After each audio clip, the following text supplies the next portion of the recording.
요즘 토트넘 주변에서 말들이 많이 나오고 있습니다. 토트넘이 안 좋으니까 그런 거죠. 뭐 누구 때문에 그런 거다. 감독 콘테가 잘못했네. 공격수들 손흥민, 케인이 뭐가 어떻네. 수비수들이 수비가 못해서 그렇다. 팀이 어떻게 완성도를 이렇게 했냐. 레비 회장은 선수를 제대로 좀 뽑아줘야 되지 않겠냐. 뭐 이런 것들이 이제 쏟아지고 있는 거죠. 좀 필요하기도 해요. 하도 뭐 손흥민 선수 토트넘에 대한 이야기들이 계속 좀 뭐라고 하니까. 근데 우리가 살면서도 그냥 일상도 좀 그렇죠.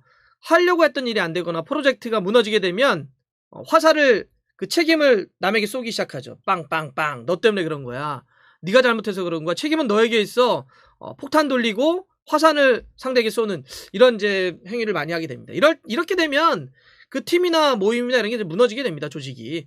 이럴 때일수록 좀 더 차분하게 잘 해야 되는데 이럴 때일수록 이게 자꾸 악순환이 반복되는 그런 느낌으로 가는 거죠. 이럴 때일수록 문제를 좀 딱 받아 안고 서로가 좀 토닥여주면서 이렇게 밀고 가는 힘이 있어야 되는데 또 이럴 때 가장 그 직접적인 효과가 있는 것은 잘 되면 돼요. 일이 팀은 이기면 됩니다.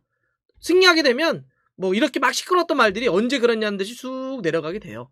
지금 토트넘도 이겨야 되겠죠. 토트넘이 이렇게 많이 나오는 게 지난번 직전에 그 맨유와의 경기 되게 중요했잖아요. 다음 시즌 챔피언스리그 싸움에 어찌 보면 마지막 승부라고도 할 수 있었던 중대한 승부에서 졌기 때문에 말들이 막 쏟아져 나오는 건데, 그리고 전체적으로 약간 퐁당퐁당하고 있어요. 제가 좀 보니까 맨시티 잡고 번리에게 지고, 리즈 에버튼 크게 이기고 맨유에게 지고, 2022년 올해 들어와서 토트넘이 15번의 모든 대회에서 7승 8패 아주 극단적이에요. 무승부 없이 7번은 이기고 8번은 지고, 이렇게 이제 퐁당퐁당 가다 보니까 야, 이거 좀 안정감이 너무 떨어지는 거 아니야? 너무 불안한 거 아니야? 이 책임을 누구에게 찾지? 라고 하면서 자꾸 이제 누군가를 찾아서 회사를 쏠려고 하는 겁니다.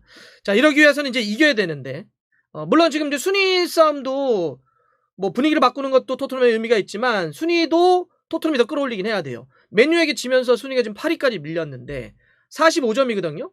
4위 아스날과의 승점이 6점이긴 하고 2경기 차긴 하지만, 그래도 지금 흐름상 챔스를 얘기하는 것은 너무 좀 그렇다고 보고요. 현실적으로는 한 5, 6위권에게 주어지는 유로파 리그를 안정적으로 잡기 위해서도 순위를 좀 끌어올려야 되겠죠. 지금 팔트넘에서 더 끌어올려야 되는데, 그러기 위해서는 당장 분위기도 바꾸고 승리도 좀 가져와야 되는데, 그런 의미에서 다가오는 새벽 4시 30분에 브라이튼과의 원정 경기가 상당히 중요하다. 그래야 지금 뭐 손흥민이나 토트넘을 둘러싼 이야기들이 이제는 안 나올 수가 있어요.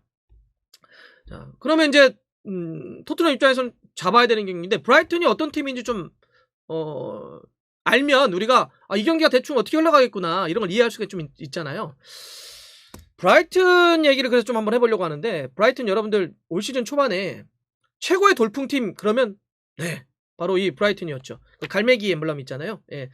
브라이튼이 초반만 하더라도 4위 안으로 진입까지 했었어요. 그래서 와, 진짜?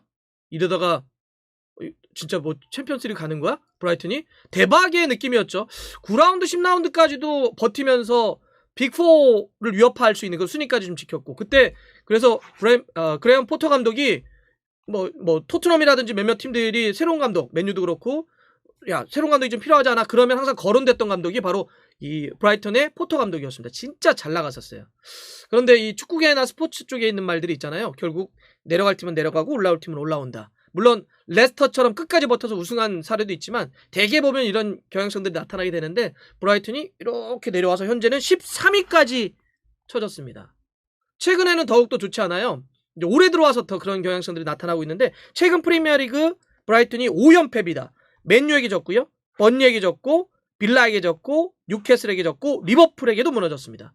만약에 이번에 새벽에 토트넘에게도 또 지면 브라이턴의 구단 역사상 2006년 이후에 최다 연패 6연패를 기록하게 되는 거니까, 야, 이거 조금 심각하네. 브라이턴 입장에서는 이거 좀 벗어나야 되겠네. 이렇게 얘기를 할 수 있는 그런 상황인 거죠.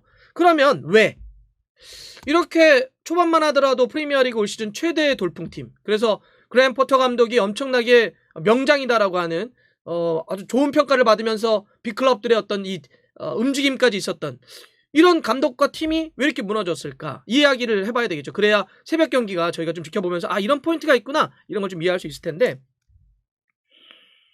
최근에 나타나고 있는 거는 현상적으로만 놓고 보면 일단 골이 안 터지고 있어요. 득점이 최악입니다.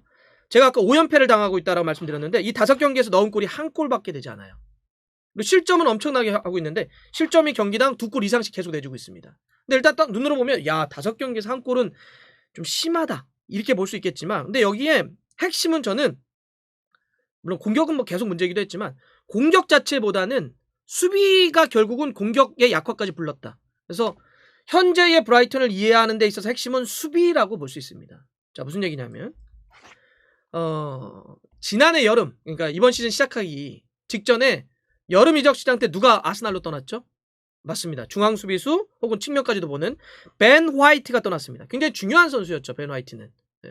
근데 떠났어요. 그럼에도 불구하고 브라이턴이 시즌 전반기 초반에 잘 버텼단 말이죠. 누구 때문에 그랬죠? 많은 선수들이 잘하기도 했지만 바로 이 선수죠. 댄 번.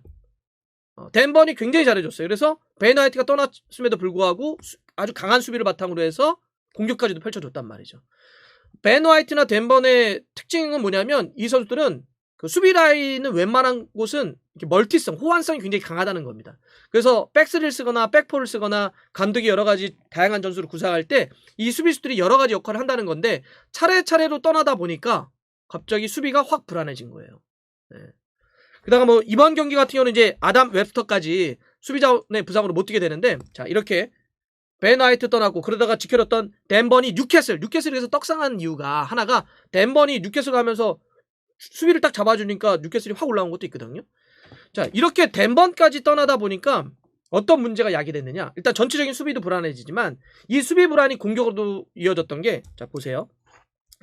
양쪽에 그 윙백이나 풀백을 보는 선수가 그 오른쪽에는 굉장히 귀여운 선수 굉장히 잘하고 첼시 출신의 누구죠? 램프티. 왼쪽은 쿠쿠렐라. 이 두 선수가 이 수비가 기본적으로 센터백 쪽에 받쳐주다 보니까 아주 좀 수비 부담감을 조금 덜한 상태에서 폭발적으로 공격 가담을 하려고 노력을 했단 말이죠. 내가 수비를 좀 덜해도 뒤에서 지켜주니까. 그래서 막 올라갔었어요. 램프티나 쿠쿠렐라가. 그런데 수비가 불안해지니까 어때요? 올라가질 못해요. 확실히 전반기에 비해서 상대적으로 올라가는 게 전진성이 약해졌어요. 그러다 보니까 내려와 있죠. 수비가 불안하니까. 그러면 어떻게 돼요? 양쪽에 있는 풀백들, 윙백들이 못 올라가니까 공격도 약해지는 거죠. 그렇지 않아도 지금 공격 자체가 보면 닐 모페 약하죠. 데니엘 백 약하죠. 트로사르 약하죠. 그러니까 우리가 결정력, 골만 놓고 봤을 때는 다 좀 부족한 선수들이 앞쪽에 좀 포진되어 있습니다. 그럼 이런 선수들의 부족함을 그러니까 사실 이 브라이턴이 뭐 폭발적인 공격력으로 버텼던 팀이 아니라 수비 잘하는 거로 버텼고 이렇게 수비 쪽에서 오버랩 들어와서 여러 명의 공격 자원들, 여러 명의 선수들이 골을 넣는 것으로 순위를 유지했던 팀인데 수비가 불안해지고 풀백이 못 올라오니까 전체적으로 도미노 현상처럼 공격까지도 약화됐다. 이렇게 볼 수가 있습니다. 수비는 그래도 앞쪽에 또 뭐가 있었냐면 비수마 있잖아요. 수비형 미드필더에 중앙 미드필더에 비수마라고 하는 선수가 진짜 잘 버텨준 게 있었거든요. 또 최고의 선수다라고 했었는데 비수마도 지난 1월에 아프리카 네이션스컵 말리 대표로 출전하고 돌아온 다음에 폼이 떨어졌어요. 그러니까 지금 다 문제가 생겼어요. 그래서 실제로 댄 번이 뉴캐슬로 떠나고 비수마도 약간 폼이 그렇고 측면 쪽 자원들이 올라가지 못하면서 그러니까 겨울 이적 시장이 끝난 2월 이후에 브라이턴이 프리미어리그 6경기에서 1승 5패입니다. 이해되시죠? 네. 겨울 이적 시장 그 이후로는 계속 실점. 경기당 2골 이상씩 실점을 하고 있고 골은 못 넣고 있고 한 골밖에. 이런 흐름들이 이어지고 있는 거다. 실제로 전체적으로 이번 시즌 보더라도 브라이턴이 프리미어리그 28경기에서 골은 26골입니다. 경기당 한 골이 안 돼요. 팀 득점 부분만 놓고 보면 18입니다. 그런데다가 전체적으로 이런 어떤 공격의 옵션까지도 줄어드니까 상당히 어렵다. 지난 겨울에 그 벨기에 무대에서 뛰던 독일 출신의 데니스 운다부를 데려오긴 했는데 이 선수를 다시 재임대를 줘가지고 그렇지 않아도 술 선수가 별로 없는 그런 상황입니다. 자 그러면 이제 이해가 좀 되셨죠? 왜 브라이턴이 왜 이렇게 안 좋지 최근에? 어떻게 순위가 13위까지 밀렸지? 바로 이렇게 수비 쪽 자원들이 빠지고 풀백들이 올라가지 못하면서 문제가 야기됐다. 그러면 이번 경기만큼은 저는 토트넘이 훨씬 더 공격적으로 싸워도 된다. 네. 손흥민 선수에게도 분위기를 좀 바꿀 수 있는 기회가 될 수 있다. 이렇게 좀 보여집니다. 손흥민 선수는 역대 브라이튼과의 경기에서 8번 뛰었거든요. 컵대회까지 포함을 하면 한 골과 하나의 어시스트인데 그렇게 많은 공격 포인트를 기록을 한 건 아니에요. 2017, 18 시즌 때 그 만나가지고 하나 골 넣고 또 하나 어시스트 하고 그 시즌 때 그 이후에는 공격 포인트를 기록하지 못하고 있어요. 근데 이번엔 제가 봐선 기회입니다. 흐름 자체가 좀 처져 있기 때문에 상대가.